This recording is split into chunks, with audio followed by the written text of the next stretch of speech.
Assalamualaikum warahmatullahi wabarakatuh. Al-Fatihah.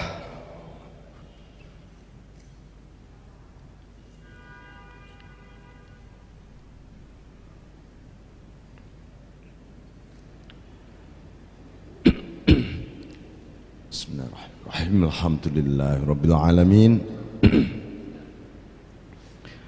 Allahumma salli ala Sayyidina Muhammadin abdika wa nabiyyika wa rasulika nabil ummi wa ala alihi wa sahbihi wa sallim tasliman biqadri azamati dhatika fi kulli waqtin wa hin, amma ba'd. Bismillahirrahmanirrahim. Kita lanjut. Tanawwa'at ajnasul a'mali li tanawwu'i waridatil ahwal. Mungkin hikmah antara 9 atau 10 di situ ya. Tanawwa'at ajnasul a'mal li tanawwu'i waridatil ahwal. Berbagai macam amaliyah. Jadi amal itu sebenarnya manifestasi terakhir dari satu proses yang ada di batin kita. Nah, ketika itu maujud di dalam kehidupan lahiriah namanya akmal. Ya, awalnya mana ini?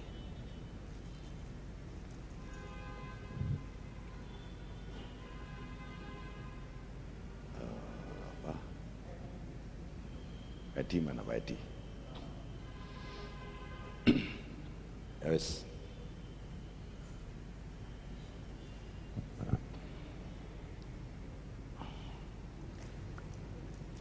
Apa yang disebut dengan waridat atau warid itu adalah anugerah-anugerah yang dilimpahkan oleh Allah di dalam batin kita. Secara umum namanya warid.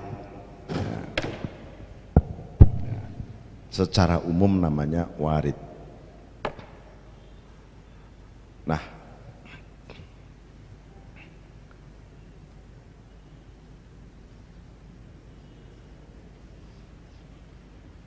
waridat. Pertama kali warid ini dilimpahkan oleh Allah melalui yang namanya Al-Anwar, nur. Nur. Nah, jadi nur itu sumbernya dari warid tadi. Nur itu sebagai wujud ekspresi sifat Allah. Asma dan sifat Allah Al-Munawwir, yang memberi cahaya melalui nurnya. Nur ini melimpah di dalam Al-Asrar, rahasia batin.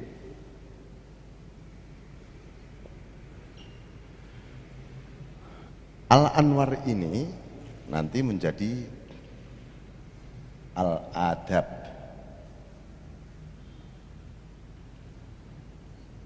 Adab ya. Adab itu akhlaknya batin. Akhlak batin. Namanya adab. Adab ini baru menjadi al-akhlak. Al-akhlak inilah namanya al-a'mal. Ya. Amaliyah. Nah, ini gradasinya seperti itu. Oleh sebab itu amal itu adalah suwarun, disebut sebagai satu gambaran, ekspresi yang terproyeksi dari waridat, al-anwar, al-adab, al-akhlak jadi amaliyah. Masalah yang sesungguhnya di wilayah adab itu, di wilayah adab ini diolah ya. Apakah ini nanti akan berubah menjadi akhlak baik atau akhlak buruk? Tergantung di wilayah adab ini. Kalau hati seseorang di wilayah adab ini bisa bagus hatinya, maka akhlaknya bagus, amaliyahnya bagus. Nah, Nah, ini soal warid. Karena itu disebut al-waridatul ahwal. Maka ini wilayah ini ya sebenarnya wilayah al-ahwal. Baru di sini al-a'mal.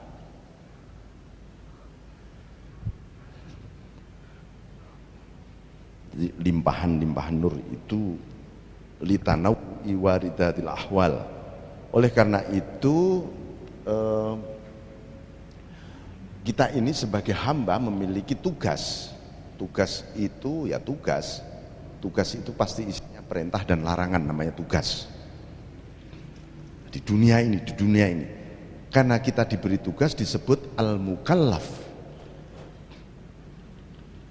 Mukallaf namanya. Orang yang mukallaf. Karena mukallaf lalu kita isinya di wilayah mukallaf itu ikhtiyariyah, usaha. Nggak ada namanya saya mau sholat nggak ada usaha menuju sholat, ya nggak bakal sholat kita. Nah di situ rupanya apa yang kita lakukan di dalam ikhtiyariyah tadi hanyalah untuk menyongsong isti'adat, kesiapan diri kita terhadap waridat, anugerah itu tadi. Sejauh mana kesiapan kita ya untuk isti'adat tadi, maka sejauh itu pula kualifikasi kita mendapat amaliyah yang bagus, derajat amalnya gimana dan seterusnya.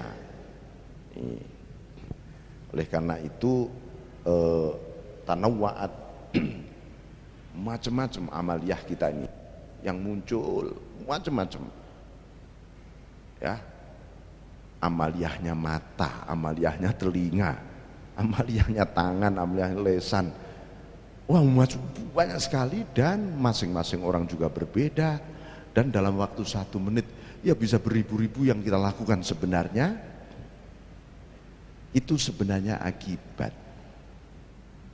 Bukan sebab. Sholat itu sesungguhnya akibat. Selama ini kita jadikan sebab. Lalu Anda ketika sholat persepsinya begini, dengan sholat ini aku mengakibatkan Tuhan memberi aku warid, anugerah ini dan seterusnya. Mestinya dibalik. Loh aku ini sholat itu akibat anugerah Allah. Kalau aku nggak dapat anugerah ya nggak mau sholat aku. Menjadi berat sholat itu kalau sholat kita jadikan sebab. Lalu isinya kita banyak menuntut Allah. Tuhan saya ini mau sholat, apa upahnya sholat? Pahalanya berapa Tuhan? Ininya berapa? Kita pertanyakan banyak sekali. Belum sholat sudah mempertanyakan banyak hal kita. Lalu sholatnya aras-arasen. Nah, di Al-Quran lalu disebutkan wa idza qamu ila sholati qamu kusala. Ketika mereka mau bangkit sholat, sholatnya males-males banget. Di Al-Quran itu untuk menggambarkan sifat orang munafikin. Itu. Karena apa? Orang munafik itu banyak menuntut Allah. Kalau perlu Allah itu kita atur. Nah, jadi ini yang jangan sampai. Maka beliau itu menyadarkan kepada kita bahwa amaliyah apa saja itu sebenarnya akibat dari warid dari Allah, anugerah tadi yang ada di dalam batin kita melalui proses-proses seperti itu. Nah, adanya ini maka ada pendidikan, kemudian ada tarbiyatur ruhiyah, pendidikan spiritual, ada tarbiyatul jasmaniyah ya, itu pendidikan fisik supaya sehat fisiknya gimana khususnya. Nah, ini semua untuk supaya orang ya pendidikan itu supaya naik kelasnya. Kelasnya apa ya? Kelasnya iman kita. Kita ini iman Pak, iman saya naik turun Pak. Wajar dong Pak, kan Nabi mengatakan al imanu zadun wa nukson. Iman itu tambah kurang, biarin Pak, kan sabda Nabi begitu. Ya kalau pas matinya lagi naik lah, kalau pas matinya lagi turun gitu. Jadi maka ada pendidikan tuh supaya istiqomah, naik terus. Seperti itu. Bismillahirrahmanirrahim.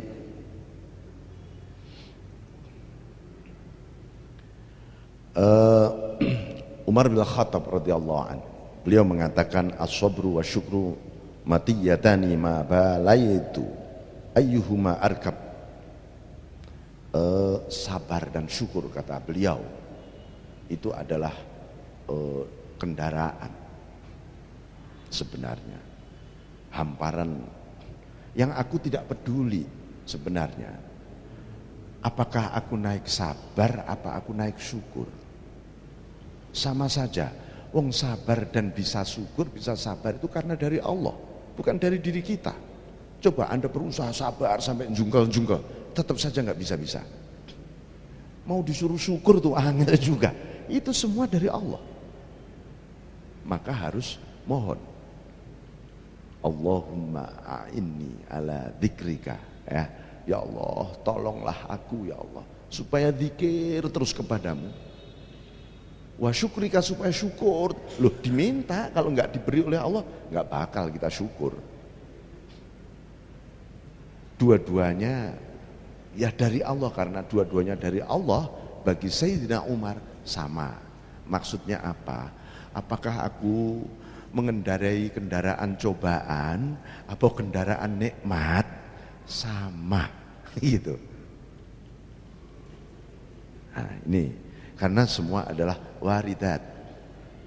Ketika kendaraannya kendaraan cobaan, maka sopirnya ini ya harus sopir sabar, kan gitu. Oh, ini kendaraan nikmat, sopirnya sopir syukur.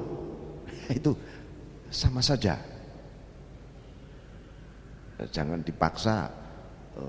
Begitu ada cobaan, ya Allah kapan ini sopir nikmat kok enggak dipaksa di sini? Ya enggak bisa. Memang harus sopir sabar. Nah, nanti tiba-tiba kendaraannya diganti oleh Allah, ya jadi sopir nikmat dengan sendirinya. Bismillahirrahmanirrahim. Ini soal amaliyah, ya.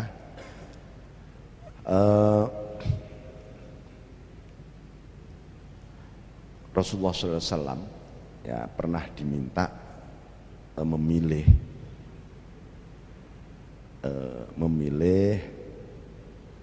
menjadi seorang nabi yang raja atau seorang nabi yang hamba. Nah, pilih mana?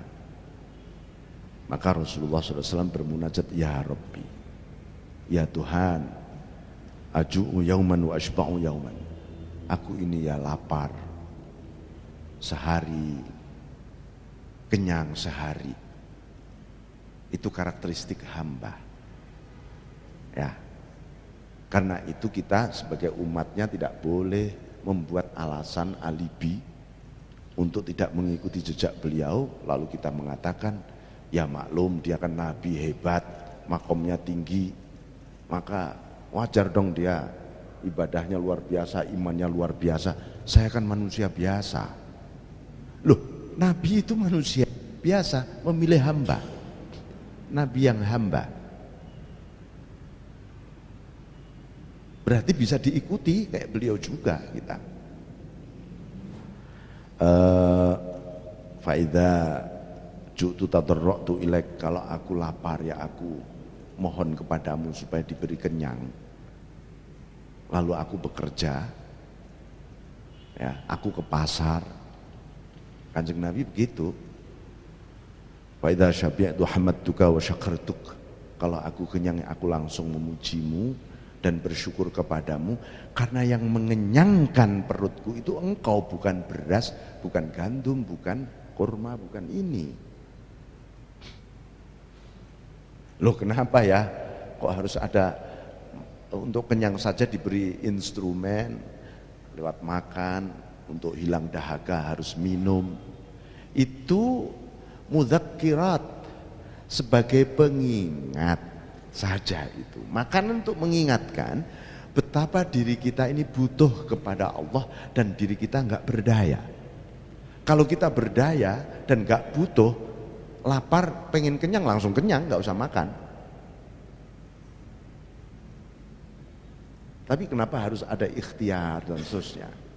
Supaya kita menyadari, oh aku ini hamba-Mu Tuhan, sebagai hamba yang nggak berdaya dan bergantung kepada Tuannya terus menerus. Bismillahirrahmanirrahim. Al-a'malu dilanjutkan suwarun qaimah warwahuha wujudu sirril ikhlas fiha. Amal itu sendiri adalah sosok saja. Nah, sosok itu kalau tidak ada nyawanya itu namanya tengkorak kan gitu. Sosok itu ya harus ada nyawanya. Lah nyawanya sosok itu wa arwahuha, rohnya, wujudu sirril ikhlas fiha, adanya ikhlas di dalam amal tadi. Beliau menyebutkan sirrul ikhlas, kok tidak wujudul ikhlas, itu ya ditambahi oleh beliau dengan kata sir, karena di dalam hadis qudsi disebutkan al ikhlasu sirrun min sirri. Ikhlas itu rahasiaku banget kata Allah. Istauda'tuhu qalba man ahbabtuhu min ibadi. Aku tanamkan, titipkan ikhlas itu dari Allah. Rahasia Allah ditanam kepada hati hambanya yang dicintai oleh Allah. Jadi salah satu indikator seseorang dicintai oleh Allah itu amal ibadahnya lillahi ta'ala, nggak ada untuk yang lain, tidak memiliki kepentingan sedikit pun dalam dirinya. Itu tandanya, oh aku tadi mulai dicintai oleh Allah. Dalam cinta itu oleh Allah ladang-ladangnya ditanami biji-biji ikhlas. Nah itu. Dan sebaliknya, ketika seseorang bisa mendapatkan ikhlas yang diberikan oleh Allah pada kita, itu tandanya memang Allah sedang mencintai kita. Allah sedang mencintai kita. Karena itu lalu para masyayikh sufiyah, para syekh-syekh sufi selalu mengatakan sahih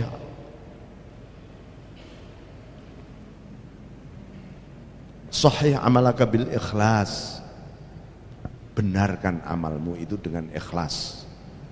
Wa sahih ikhlasak bitabarri minal haul wal quwwah, benarkan ikhlasmu, kan begitu.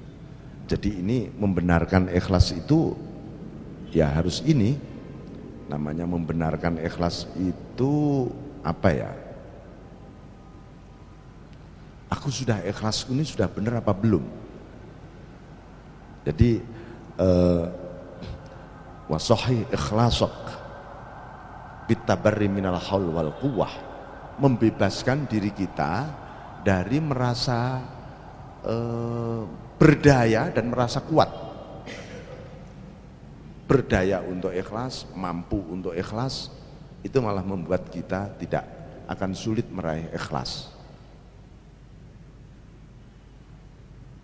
Jadi yang mengikhlaskan diriku ini Engkau Allah. Maka selalu ada 3 suku kata yang seringkali kita ingatkan supaya dalam amaliyah ini, ya al-amal ini, billah, ya, minallah, billah, lillah. Nah ini 3. Jadi itu baru bisa at-tabarri minal haul wal quwwah, bisa la haula wala quwwata illa billah. Orang kalau menyadari ya Allah ini semua darimu, berarti la haula wala quwwata sudah. Semua darimu, bukan dariku. Contoh kita ini mau mencintai Allah, Apa bisa manusia mencintai Allah? Rasulullah saja seperti angkat tangan. Ya. La usni sanaan alaika kama asnaita ala nafsik. Ya Tuhan, aku tidak bisa memujimu selayaknya engkau dipuji. Sama, aku juga enggak bisa mencintaimu selayaknya engkau dicinta Tuhan. Bagaimana caranya kemudian aku mencintaimu ini? Ya ini, la haula wala quwata illa billah. Rasa cinta ini darimu Tuhan, bukan dariku. Engkau mencintaiku lebih dulu dibanding cintaku kepadamu. Nah, sehingga aku sekarang billah mencintaimu bersamamu. Ya mencintaimu ning bersamamu gitu. Supaya apa? Hanya supaya enggak ada cinta yang lain kecuali lillah, nomor 3. Hanya untukmu. Amaliyah kita juga begitu. Mau wudu, Tuhan aku mau wudu ini darimu. Sekarang yang menggerakkan wuduku semua ya engkau juga, bersamamu aku wudu. Untuk apa? Untukmu Tuhan.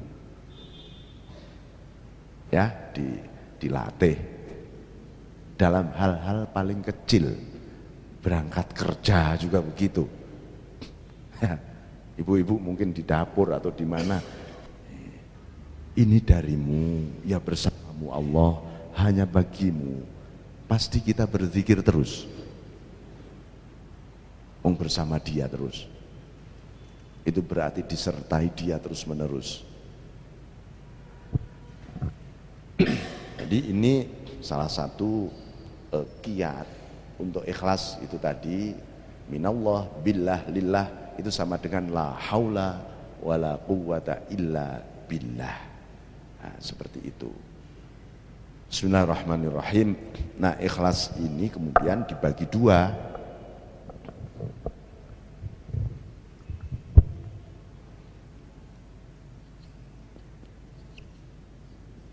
Satu ikhlasnya mukhlisin, 2 ikhlasnya mukhlasin. Gitu saja.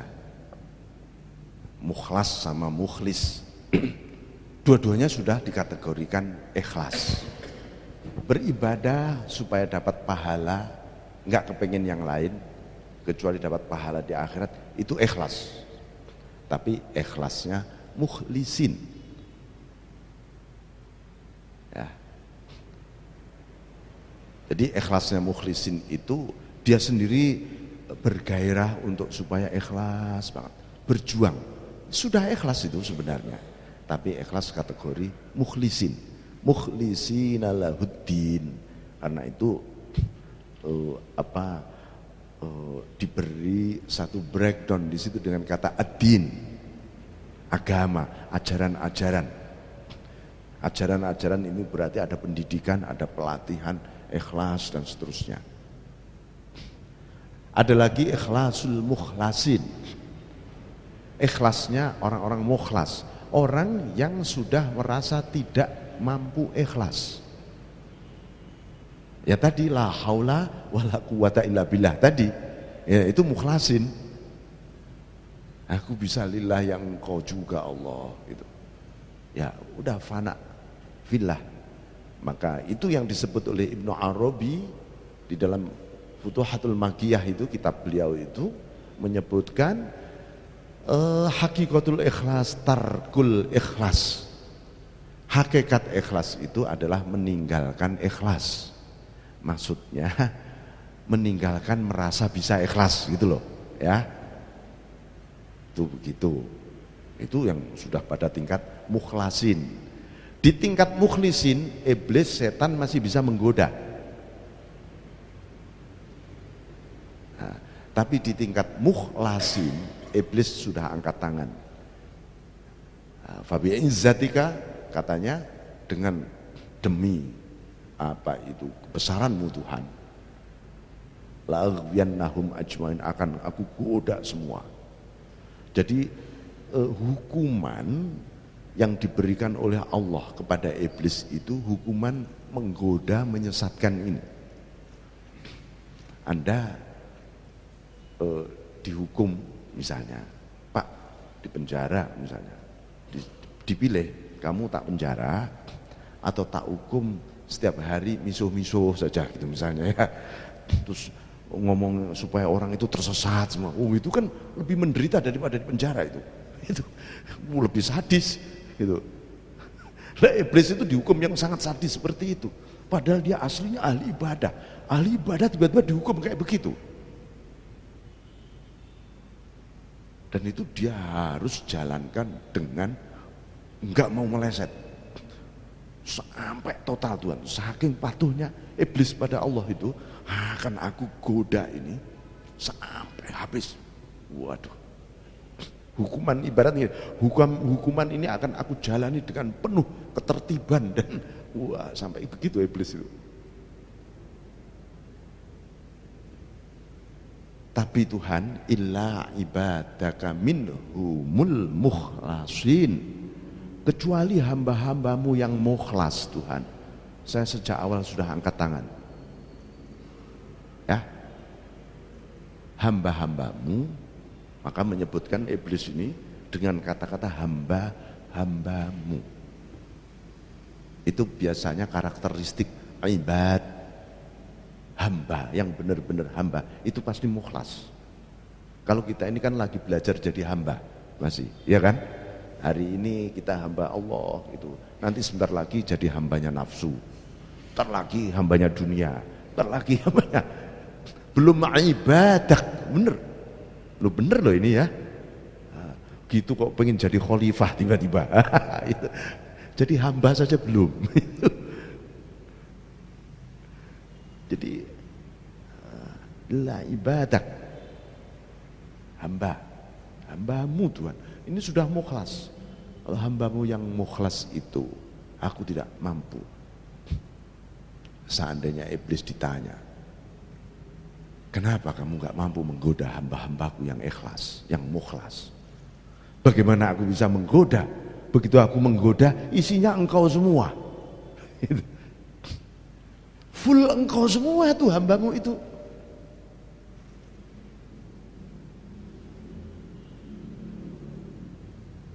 Jadi ya itu para mukhlasin itu full Allah, full Allah, ngalor ngidul naik turun Allah saja. Bismillahirrahmanirrahim. Jadi nah ini lalu diberi pendidikan juga oleh beliau. Bagaimana ya saya memulai ikhlas sampai meraih mukhlas gitu. Maka beliau menyebutkan idfin wujudak fi ardil khumul, pendamlah dirimu di tanah sunyi, gundukan sunyi ya. Famana bata mimma lam yudfan la yatimu nitajuh, karena biji yang tak pernah dipendam tidak akan pernah sempurna tumbuhnya. Hubungan ruhaniyah hati kita biarlah engkau saja yang tahu Allah, aku pendem ya Allah. Maka seorang sufi besar mengatakan, rahasiakan Allahmu itu seperti engkau merahasiakan cacat-cacatmu ya. Kita semua orang pengen nggak diketahui cacat-cacatnya. Allah harus dirahasiakan betul. Jangan sampai maksudnya pengalaman-pengalaman ilahiyah yang begitu private, begitu individual, sangat pribadi antara engkau dan Allah. Ya Allah, ini biar menjadi sebuah mutiara. Mutiara yang sangat berharga itu ya pasti disembunyikan. Kalau dipamerkan di pinggir jalan, ya kalau nggak dicuri orang berarti palsu itu biasanya. Gitu. Hati kita juga begitu. Iman kok dipamer-pamerkan. Oh, kalau nggak dicuri setan, palsu imannya itu. Itu. Jadi jadi seperti itu ya. Biarin ini aku dan engkau, malaikat nggak boleh tahu. Jadi semakin rahasia, semakin agung nilainya. Ya. Jadi makanya di Al-Qur'an syiar itu, syiar. Fa innaha min taqwal qulub.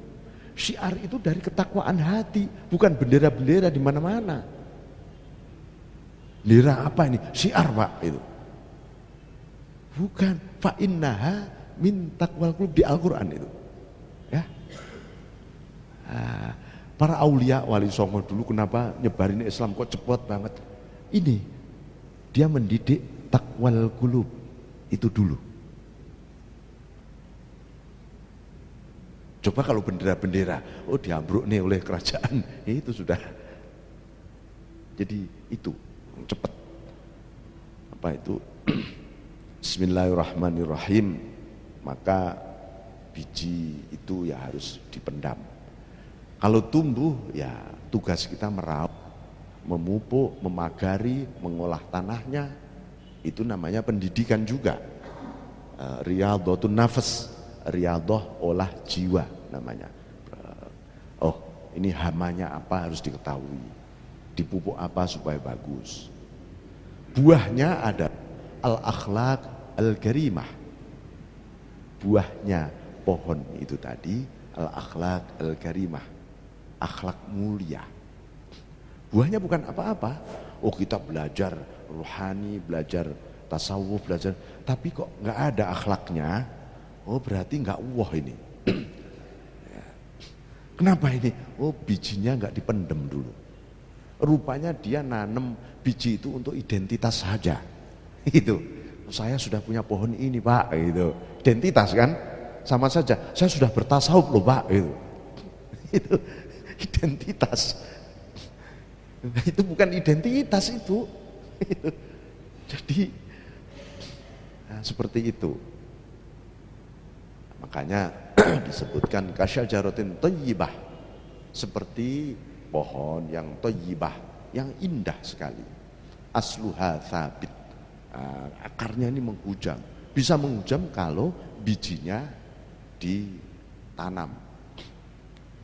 Tanam betul.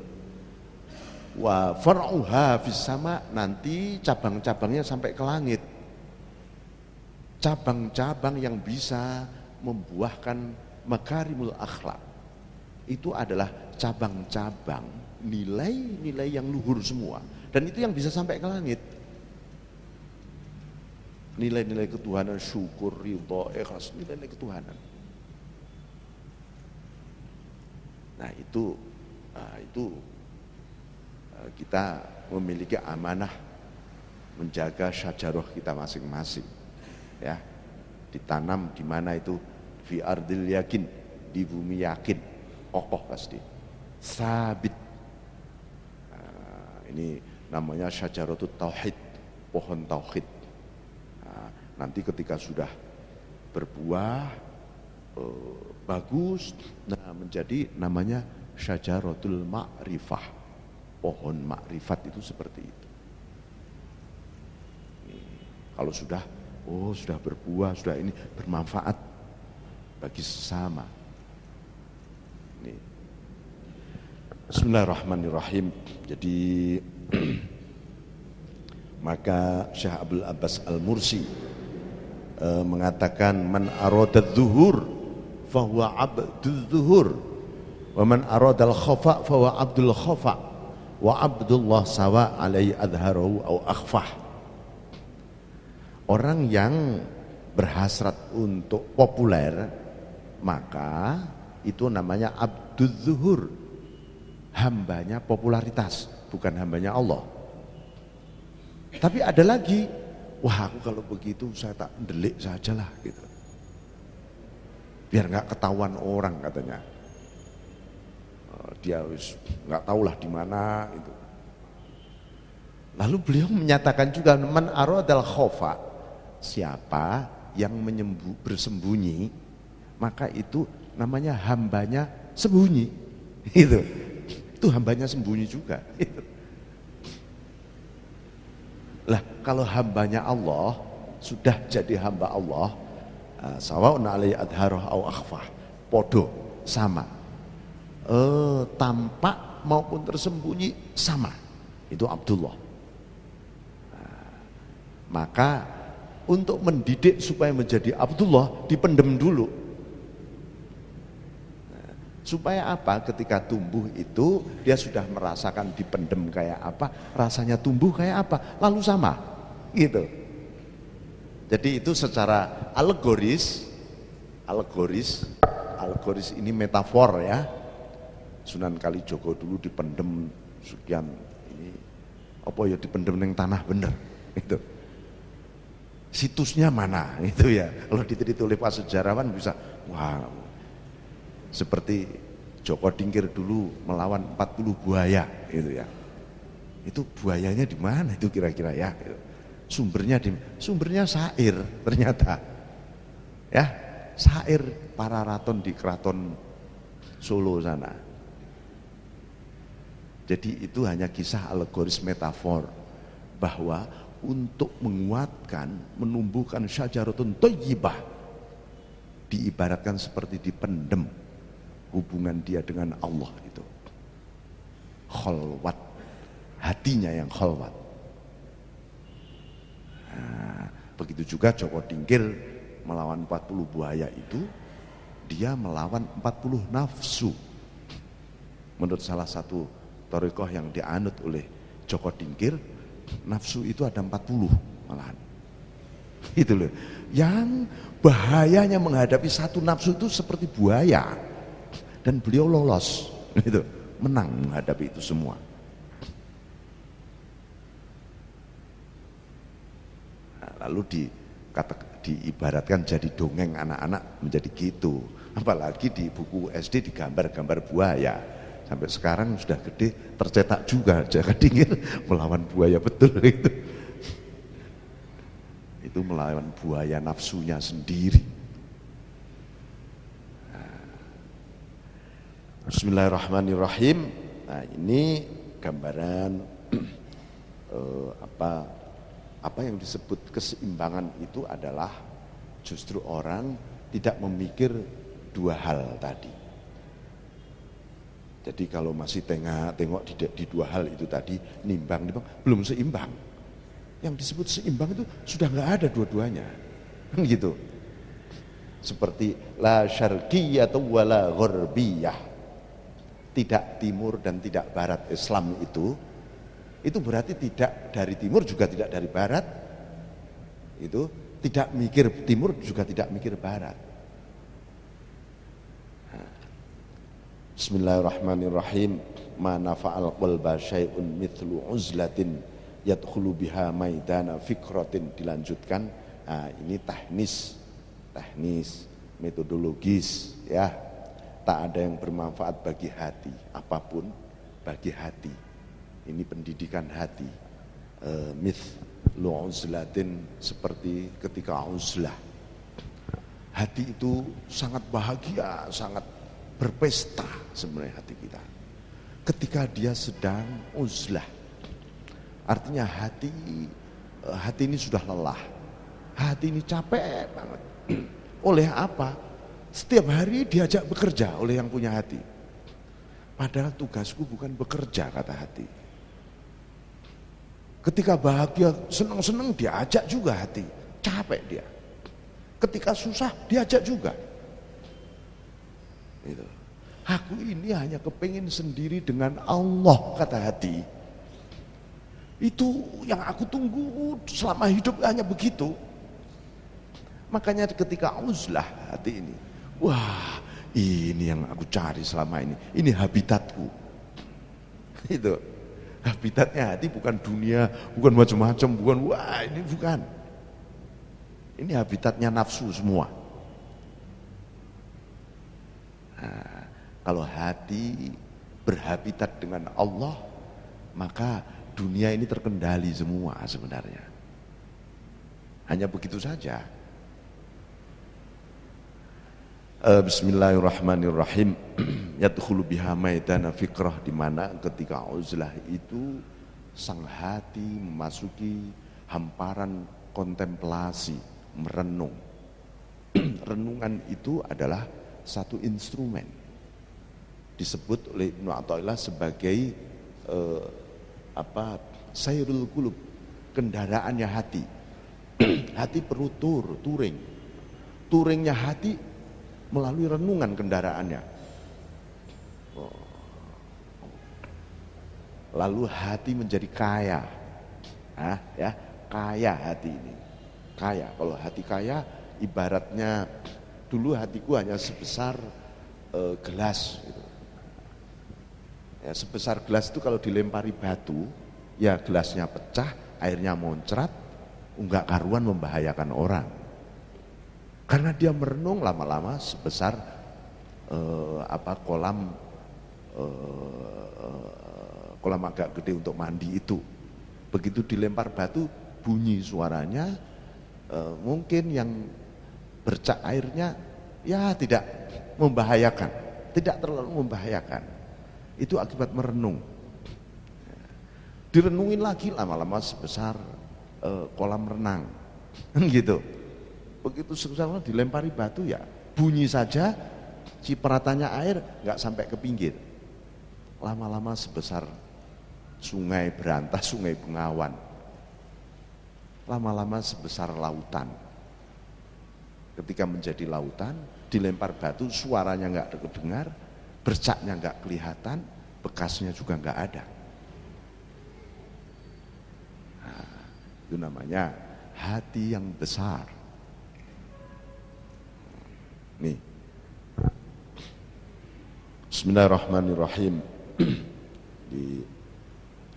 Maka di dalam rumah fikrah, rumah renungan tadi akan lahir hikmah. Hikmah itulah yang membuat hati semakin besar, semakin dekat dengan Allah, semakin. Saya seringkali mengingatkan, manusia modern sudah jarang yang merenung. Jarang sekali. Coba kita ingat diri kita itu 24 jam itu ada nggak setengah jam saja merenung. Setiap hari ini. Kalau Anda survei, mungkin ada yang kawan-kawan dari psikologi nanti bikin tesis itu, mensurvei orang merenung itu ada nggak itu di Malang ini itu misalnya. Ternyata jawabannya yang banyak ngelamun, Pak, itu. Nah, ini harus padahal merenung maka sampai disebutkan fikratus sa'ah, ya, merenung 1 jam lebih utama dibanding ibadah 1000 tahun. Bayangkan itu betapa jarang. Rasul juga sudah memprediksi umatku ini nanti juga jarang merenung, sampai Allah berkali-kali la'allakum tatafakkarun, supaya kalian merenung. Renungan tentu yang disertai dengan mata terbuka. Matanya hati apa? Al-aqlu. Afala ta'qilun. Apakah kamu tidak membuka mata hatimu? Karena dengan mata hati itu akal menjas, ini hak, ini batil. Ini hak, ini batil, ini baik, ini buruk, ini. Renungan mengembangkan. Diinfokan lagi ke dalam hati. Hati terus. Allah. Nah, bismillahirrahmanirrahim. Jadi uzlah ini ada proses-proses, ya. Ada uzlah, ada khalwat. Lalu kita seringkali mengenal takhalli, tahalli, tajalli. Itu semua juga proses dari uzlah. Uzlah itu ya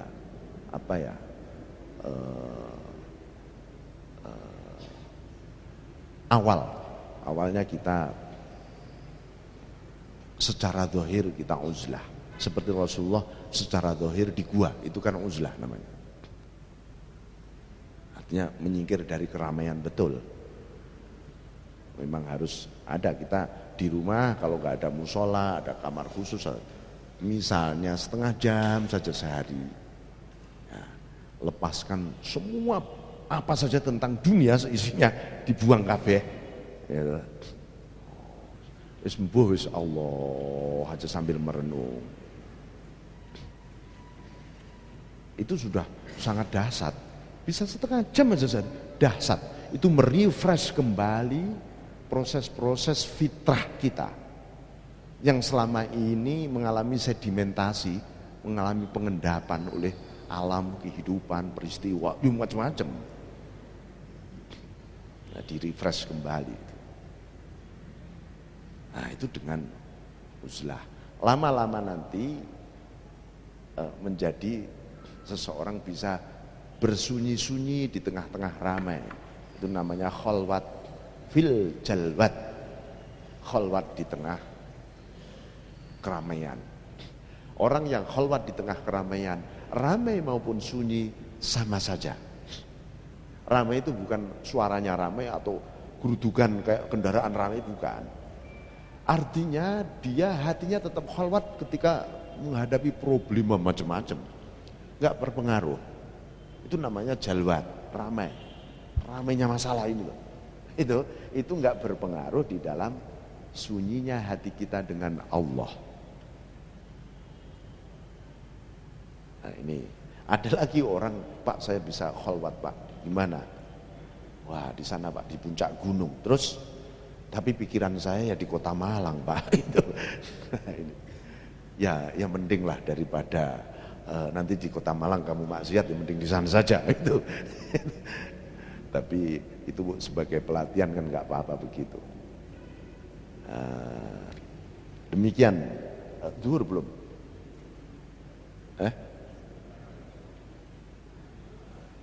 Oke. Bismillahirrahmanirrahim. Jadi ini orang akan, rupanya Allah itu memberi jalan sangat mudah, sangat mudah. Gitu. Jadi Allah itu anugerahnya tadi warid tadi itu sudah bukannya belum. Hati kita saja oleh Allah, hai hambaku, kamu tak beri tugas yang isinya wajib dan larangan ini untuk mempersiapkan wadah-wadah supaya siap menerima anugerahku. Kalau anugerah ini tidak siap engkau terima, maka akan menyiksamu malahan. Seperti siapa? Seperti orang kafir. Orang kafir itu nurnya Allah itu sudah ada, tapi orang kafir itu tidak siap menerima nurnya Allah, lalu nurnya berubah menjadi neraka, terbakar. Seperti energi listrik itu kok nggak kita siapkan dengan instalasi yang bagus, kobong. Nah kayak gitu. Maka oleh Allah disiapkan. Cara menyiapkan, ya kamu beribadah, beriman, beribadah, ini mau soleh, terus. Karena nurku itu tak terhingga.